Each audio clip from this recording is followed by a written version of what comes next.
Sous couvert de protection de la population et de veille permanente contre des menaces plus ou moins avérées, les pouvoirs publics, mais aussi de grands groupes privés, surveillent de plus en plus étroitement les Français, sans que ceux-ci s'en rendent toujours compte. C'est ainsi que des gestes jugés intrusifs hier, comme fouiller les sacs ou faire des palpations corporelles, sont devenus aujourd'hui des actes courants et acceptés. Cela fait maintenant combien de temps? 6 mois? 1 an et demi que l'on est en état d'urgence? Les Français ne savent même plus, tant ils ont intégré cet état de fait, comme s'il s'agissait d'une situation normale et d'une fatalité. Depuis les attentats de novembre 2015, en réalité, ils font avec. Parce que, paraît-il, il faut s'habituer à vivre avec le terrorisme.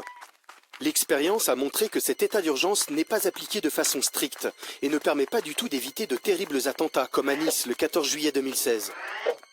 La meilleure façon de lutter contre le terrorisme est ailleurs. Il faut d'abord que la France cesse de participer à des guerres illégales de déstabilisation au Moyen-Orient et qu'elle cesse d'entretenir des relations troubles et complaisantes avec les pays qui financent et arment les terroristes, à commencer par l'Arabie Saoudite et le Qatar, avec la complicité de Washington. Mais si l'état d'urgence n'est pas appliqué dans toute sa rigueur, il pèse quand même sur les libertés publiques. Au-delà du climat anxiogène qu'il suscite, il a de sérieuses conséquences sur la vie privée, comme l'autorisation de perquisitionner librement, de jour comme de nuit. L'état d'urgence permanent a ainsi pour effet très grave d'habituer les Français à consentir sans broncher à une réduction sans précédent de leur liberté. Les données numériques ne sont pas en reste. De nos jours, la surveillance informatique représente un vrai danger, avec des collectes massives de données sur les personnes, à des fins de sécurité, mais aussi dans un but commercial. Dans son programme présidentiel, François Asselineau propose de rétablir une société de liberté. Il y développe un point fondamental sur lequel il convient d'insister. Tout citoyen français a le droit à sa vie privée. Pour cela, François Asselineau propose de limiter à 2 mois les plans Vigipirate et l'état d'urgence, avec renouvellement sur autorisation du Parlement, ainsi qu'un référendum obligatoire au bout de 3 renouvellements. Rétablir le principe fondamental du secret des correspondances et des télécommunications. Seul un juge pourra ordonner la consultation et le fichage de ces données. Rétablir le principe fondamental de pouvoir aller et venir sans être surveillé. Il s'agira d'adopter une législation beaucoup plus contraignante pour installer de nouvelles caméras de vidéosurveillance et d'examiner avec minutie la pertinence de celles déjà existantes.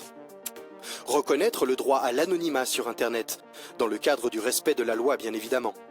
Chaque citoyen aura également le droit à l'oubli sur Internet. Retirer immédiatement la France du réseau Indect et de tout système comparable. Ce système, promu par l'Union européenne, consiste en une surveillance informatique systématique des données numériques par mots-clés. Interdire tout puçage RFID ou autre sur les êtres humains.